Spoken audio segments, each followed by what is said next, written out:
Mhlambe uma ungachazela umbukelo wempunga yesintu ukuthi ukugula ngokukamoya kuyini?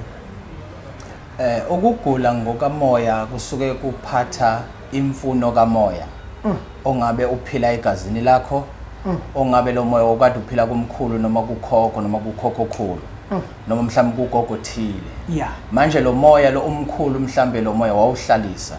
Mangithi wawuhlalisa ngikhuluma ngokuthi umkhulu wawamukela lo moya. Waze mhlambe utholela isikhumba sakhona ongabe mhlambe ubuhlali bakhona. Okwakukhomba ukuthi umkhulu umbethwe lo moya. Ngokuhamba ke manje kwezizukulwane sezikhona. Uthothi lo moya usahlalisekile.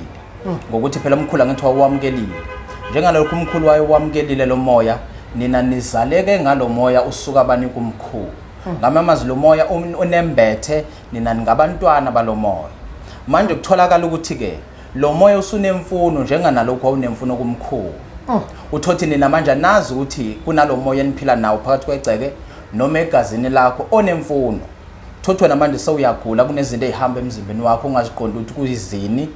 kwesisikhathi baza abantu bathi nomoya wena thwasa uthothi nangokwamaphupho ubona uphupha amabhayi ubona uphupha ubuhlalo ubona uphupha amashoba okungakhomba ukuthi lokho kukhomba ubungoma noma ukuthi ube inyanga kodwa kukhomba umoya ophila kuwe uphila ngemfuno ethile ukuze wena uphile maqondana nawo lo moya yabona manje bese kuthola kwesekuyaphambana ke uma sewona usewuthwasiswa kungafanelekile Makapela uthinta into ejule kakhulu ngoba njengoba sibukele kunombukeli kumanje othi mina umzalo ngizalayo uthi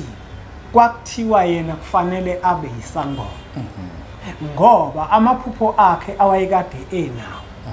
babevele bamchazele bathi wena kufanele ukuthi uhambe uye kothwasa kwagcina ebaleka wangaya kothwasa mina njengamanje angisebenzi izinto zamahlangano angiganile into zami nje inqubekela phambili ayikho kodwa mangiphuma kuthiwa wena uzele nemimoya kamama wakho umama wakho wanqaba le mimoya kungabe mhlambe Makapela umuntu onjalo othola ukuthi akanaso isiqiniseko sokuthi uma wakhe kwakufanele ngempela yini athwase ngoba kasekho kodwa abantu ababeke bamtshela uzokhumbula ukuthi enkathini namuhla kulula umuntu ukuthi avela athi wozothwasa kungabe mhlambe wena uyakwazi ukumbona lo muntu owembethwe le mimoya kanini okuwukuthi mhlambe kufanele le mimoya le ayenze njani yebo kuyakwazi ukuthi kwenzeke lokho uma sihlola ekutheni lo moya uhlobo lo moya nokuthi nemfuno yawo lo moya ithini ngoba njengana lokho umama wayiphika le moya wangayamukela uma ukuthi ngempela kwakufuza athwase inkulumo ithi wena njengoba uphila wazaleka umama wakho akuzala ukuzale wena wambathwa umoya ophikiwe wanqatshwa ngakho ke manje yonke into ozoyithintana ngezandla izohamba ifike kube khona la ifika iphika khona